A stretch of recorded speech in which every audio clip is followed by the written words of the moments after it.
Decía precisamente el diputado William Dávila, quien es presidente de la Comisión Mixta de Defensa del Territorio Esequibo, de la posibilidad que hay de grandes desarrollos, sobre todo hay recursos naturales y biodiversidad en la parte territorial que son 160.000 kilómetros cuadrados. Pero además se habla poco de la proyección atlántica porque es la salida venezolana y la riqueza incluso petrolera que puede haber allí, ¿no?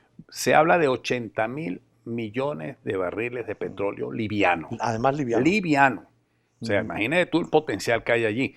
Y obviamente este tema del Esequibo y de la fachada atlántica recrudece o sale o se ventila hoy más desde el punto de vista de la opinión pública, sobre todo a partir del 2015, 2016, simplemente porque aparece en grandes cantidades la posibilidad de la exploración petrolera.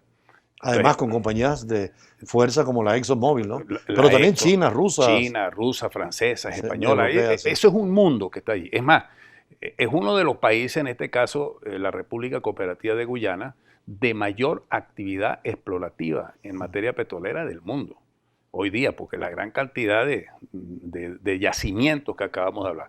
Entonces, no es que se trata, Julio, y esto es bueno señalarlo aquí, que nosotros le estamos quitando las posibilidades de desarrollo a Guyana. No es eso.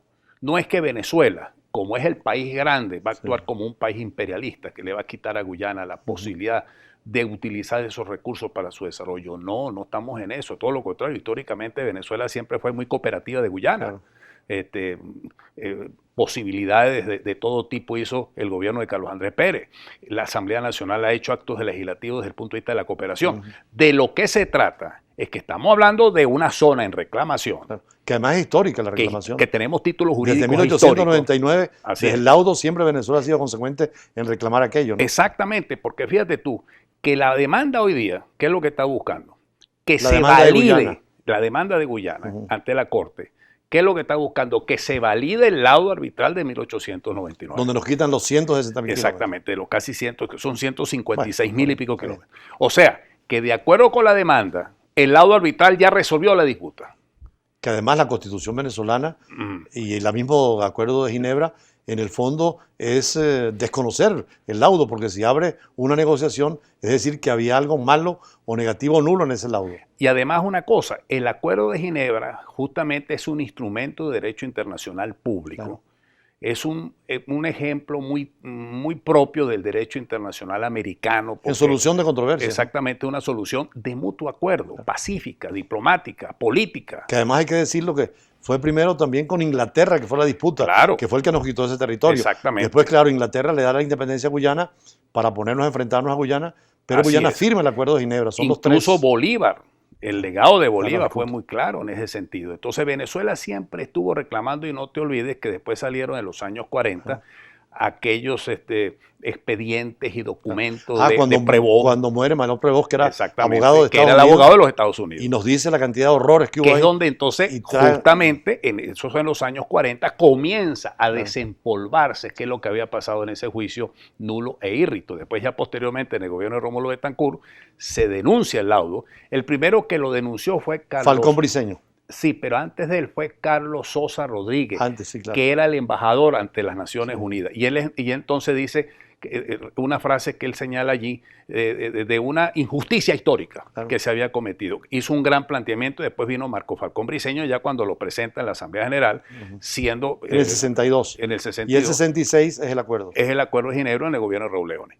Entonces, fíjate tú, ese Acuerdo de Ginebra no dice para nada que la solución es la vía jurisdiccional. Al contrario, o la vía más bien el acuerdo entre las partes y que sea beneficioso para ambos. Entonces, el punto clave para que los estudiosos de la materia, los jóvenes, sobre todo a mí me interesan mucho los jóvenes que están estudiando en la Facultad de Ciencias de Relaciones Internacionales y el pueblo en general. ¿Qué es lo que dice Guyana?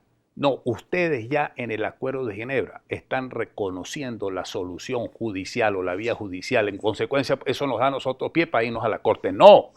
Lo que pasa es que el artículo 33 de la Carta de las Naciones Unidas te dice, entre otros de los mecanismos, la solución. Sí, porque hay las soluciones diplomáticas, exactamente, las soluciones amistosas y las soluciones jurisdiccionales. Exactamente. El arbitraje y la Entonces, Corte. Yo te digo una cosa, Julio. Entonces, claro, eso es interesante porque Ahí se basa Guyana y en el fondo no es así. Además, Venezuela, para ir a la Corte tienen que estar de acuerdo los dos estados. Las dos partes. Guyana puede tener interés, pero Venezuela no tiene interés. Y además una cosa, fíjate tú, es complicado este tema de la Corte Internacional de Justicia porque es derecho anglosajón, ¿no? Sí.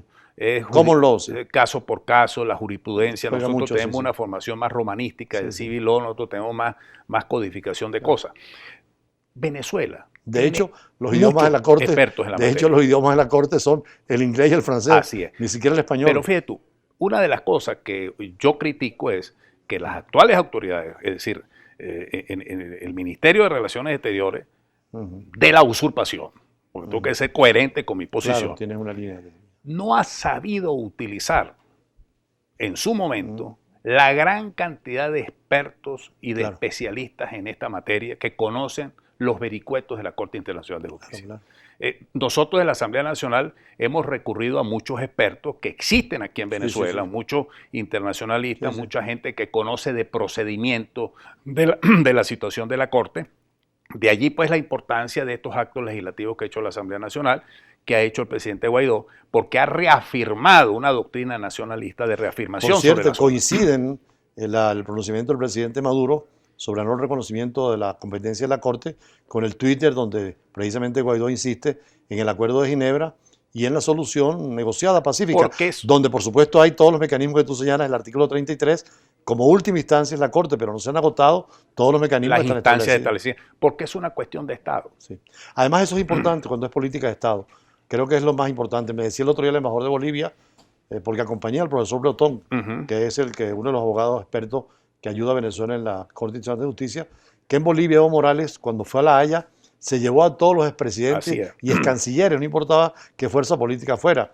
Y en Chile, cuando está el tema de Chile, el presidente Piñera, que ya no era canciller Muñoz, le dice que se quede manejando el tema, porque son políticas de Estado. Y eso hay que diferenciarlo cuando es cosas de gobierno y cosas de Estado. Bueno, fíjate tú que hoy, nosotros, en la última sesión de la Asamblea que tuvimos, reafirmamos el acuerdo que se había aprobado en la comisión consultiva, que es una suerte de comisión delegada, porque siendo una cuestión de Estado, la Asamblea Nacional, como el poder legítimo de la soberanía popular, tiene que reafirmar un acto legislativo sistemático que establezca precisamente una posición reiterada. Y en ese sentido nosotros, como consideramos que es una política de Estado, esa ha sido nuestra actuación.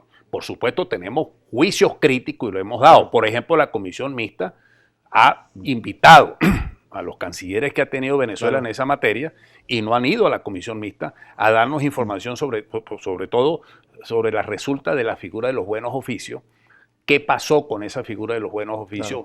El país no sabe qué pasó, qué se discutió, a qué llegaron en ese sentido. Nosotros hemos solicitado que le informen a la comisión. Interesante que el Parlamento se ocupe de estos temas que son trascendentales, que son históricos además, porque es toda una historia de la diplomacia venezolana y que hoy son muy definitivos porque tenemos fechas precisas para responder. Yo creo que vamos a conversar contigo más adelante porque vamos a compromisos comerciales y regresamos.